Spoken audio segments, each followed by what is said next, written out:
नमस्कार। आर्या श्रीमती दुलारी सिंह कॉलेज के YouTube channel पर आप सभी का स्वागत है। आज हम आपको डीएलएड 4 सेमेस्टर पेपर 8 विषय शांति शिक्षा एवं सतत विकास के अंतर्गत टॉपिक नैतिक शिक्षा पर चर्चा करेंगे।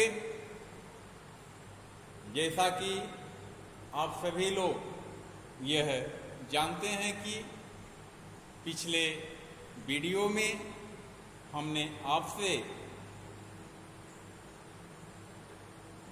चरित्र एवं नैतिक शिक्षा टॉपिक पे आपसे चर्चा किया था। आज उसी से आगे के टॉपिक का नैतिक शिक्षा पे चर्चा करते हैं। देखते हैं आज का टॉपिक।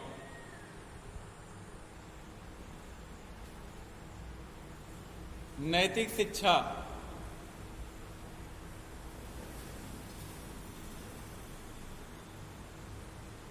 नैतिक शिक्षा में दो शब्द संयुक्त है। नैतिक शिक्षा में दो शब्द संयुक्त है, नैतिक और शिक्षा। इनमें नैतिकता मोरल शब्द का अभिप्राय है कि वह आचरण और व्यवहार जो उचित अनुचित अच्छे बुरे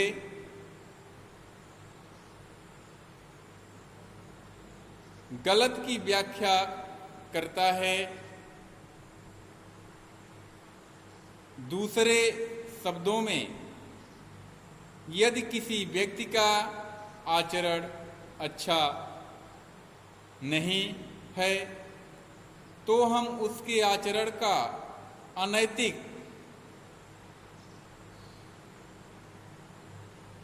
की संज्ञा देंगे।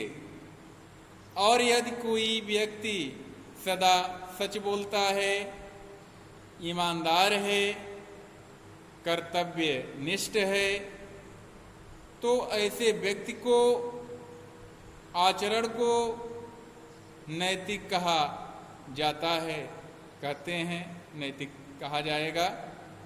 इस प्रकार से यह कहा जा सकता है कि बालक का सामाजिक विकास कराने वाली उसका दृष्टिकोण उदार बनाने वाली और व्यक्तित्व का सर्वांगीण या चौमुखी विकास करता है।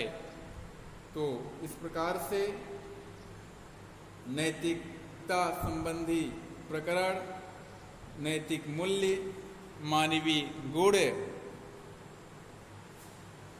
तथा आचरण या व्यवहार के नियमों को सिखाने वाली शिक्षा ही नैतिक शिक्षा है। खलील जिब्रान तथा मैकेंजी ने नैतिक शिक्षा को बहुत महत्व दिया है। सुकरात, प्लेटो, अरस्तु से लेकर टॉलस्टॉय और महात्मा गांधी तक अनेक महापुरुषों ने नैतिक शिक्षा को मानव जीवन का अभिन्न अंग बताया है। परंतु नैतिक शिक्षा की कोई सुनिश्चित परिभाषा अभी तक प्रकाश में नहीं आई है।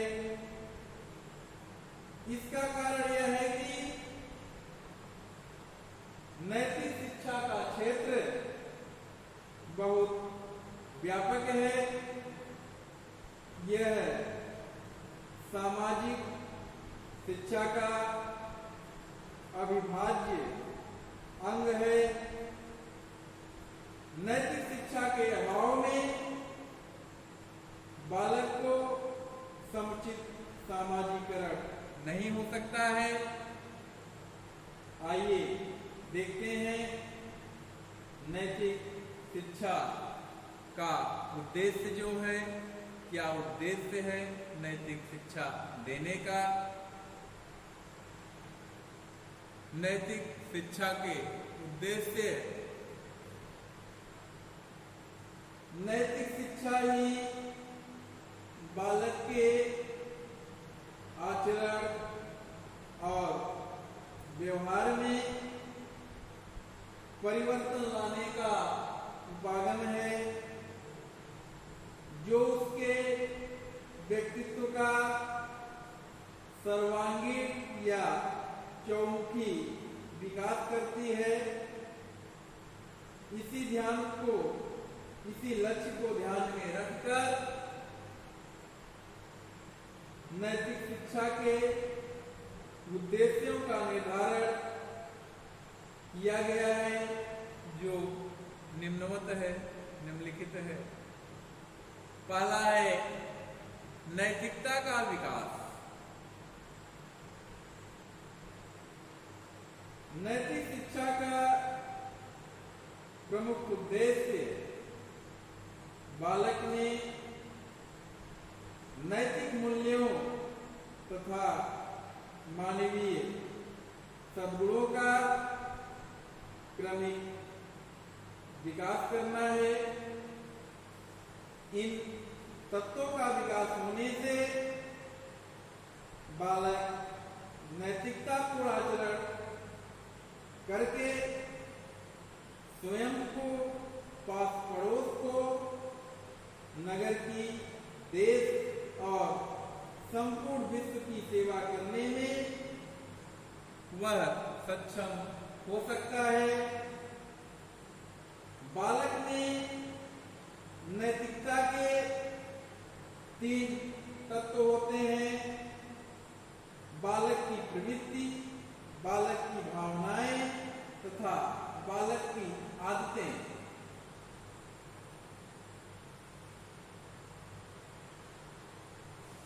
इन तीनों तत्वों को शुद्ध और सुंदर बनाकर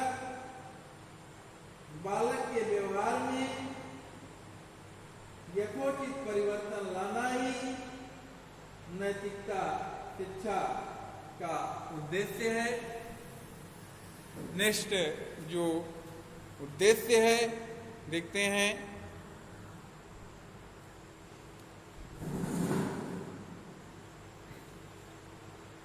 चरित्र का निर्माण।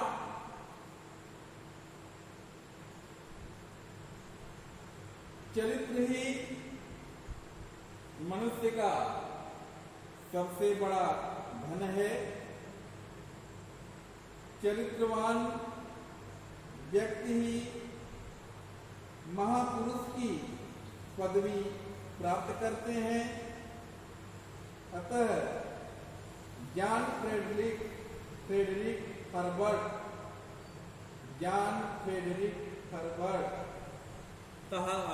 और महात्मा गांधी जैसे शिक्षाविदों का यह कहना है कि नैतिक शिक्षा का मूल उद्देश्य विद्यार्थियों के चरित्र का निर्माण करना है।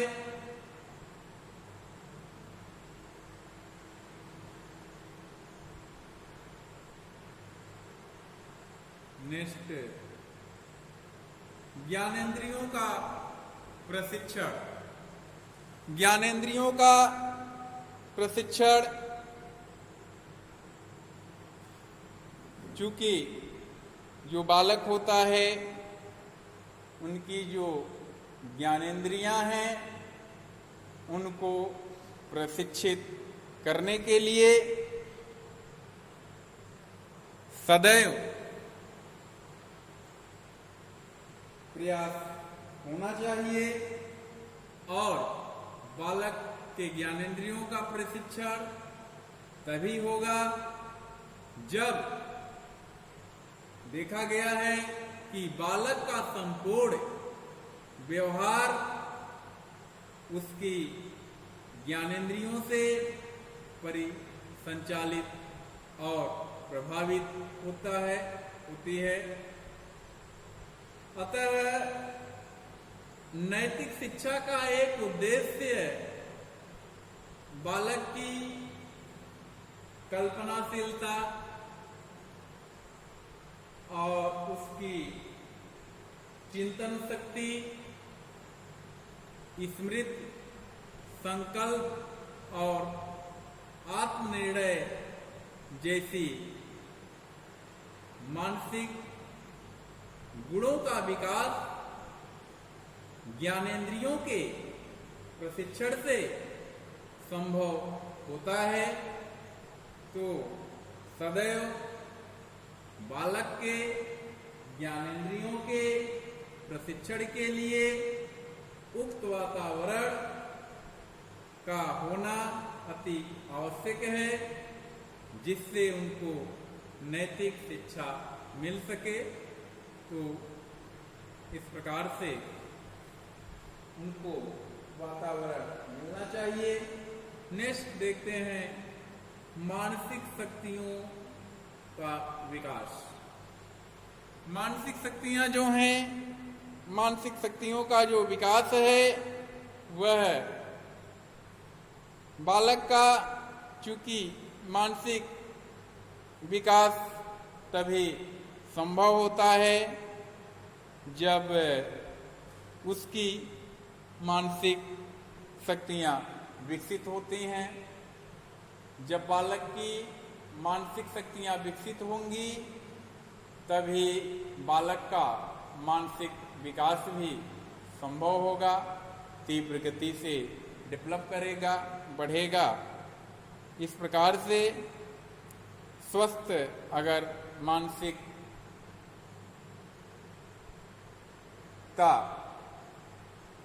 वाला बालक है तो उसकी मानसिक शक्तियां भी तीव्र ही होती हैं।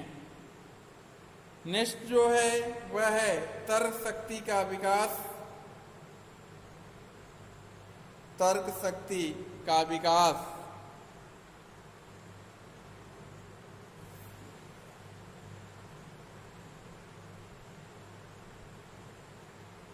महर्षि अरविंद घोष का कहना है कि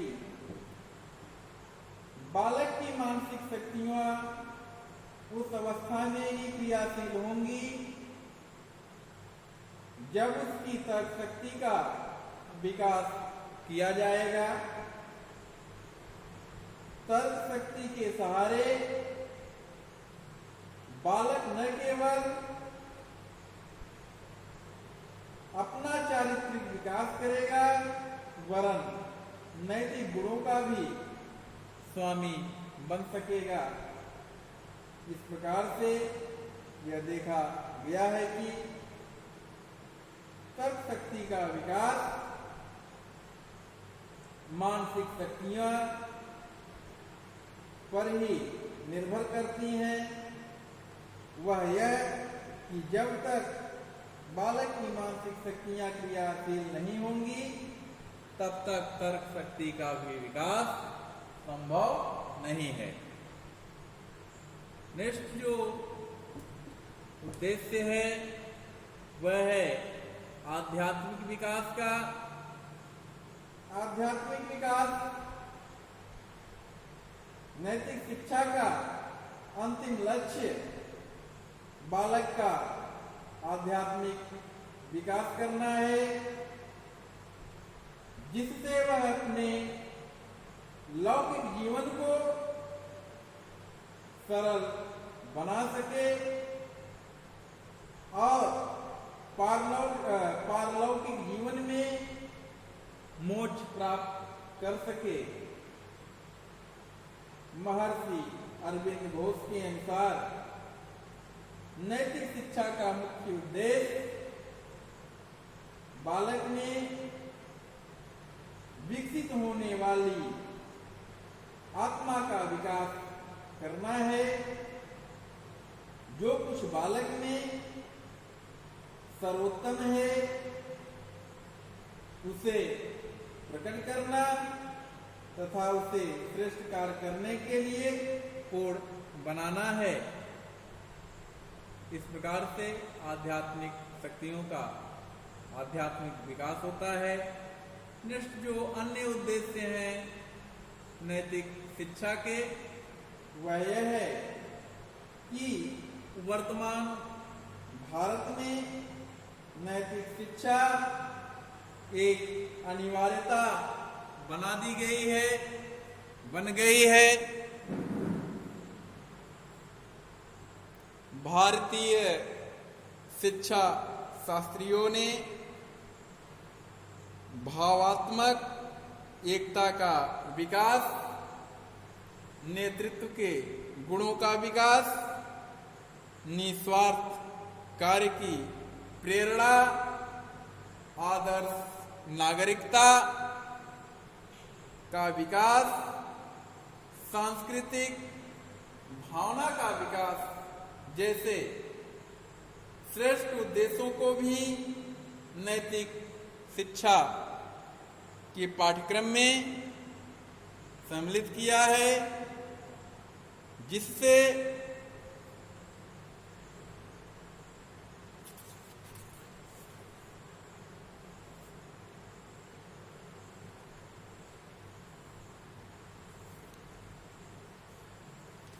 समस्त अभिभावक एवं संरक्षक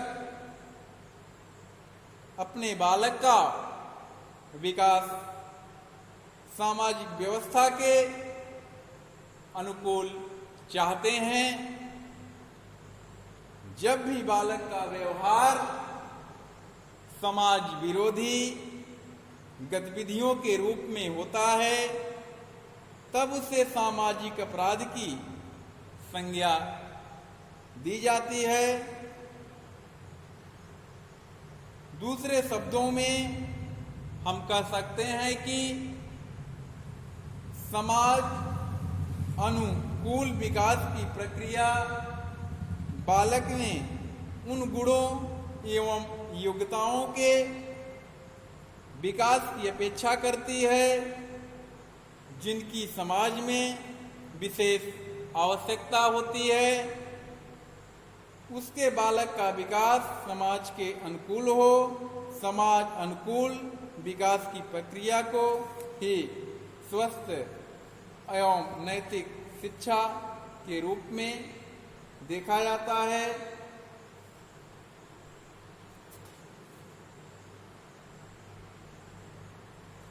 माता पिता का आदर्श जो व्यवहार होता है, परिवार में बालक सर्वाधिक माता पिता को महत्व देते हैं। जब वह अपने माता पिता के आदर्श व्यवहार में देखता है तो उसका अनुकरण करता है और स्वयं भी उस व्यवहार को संपन्न करता है जो कि माता पिता द्वारा किया जाता है। इस प्रकार प्रत्येक अभिभावक को बालक के सामने आदर्श एवं चारित्रिक व्यवहार का प्रदर्शन करना चाहिए, जिससे बालक में उस व्यवहार का अनुसरण हो सके, जिसकी अपेक्षा हम बालक से करते हैं। चरित्र निर्माण के लिए बालक के माता पिता में किसी प्रकार की कलह एवं विवाद तथा विरोध की स्थिति नहीं होनी चाहिए, क्योंकि अगर बालक अच्छे चरित्र का होगा तो उसमें नैतिकता भी अवश्य जागृत होगी।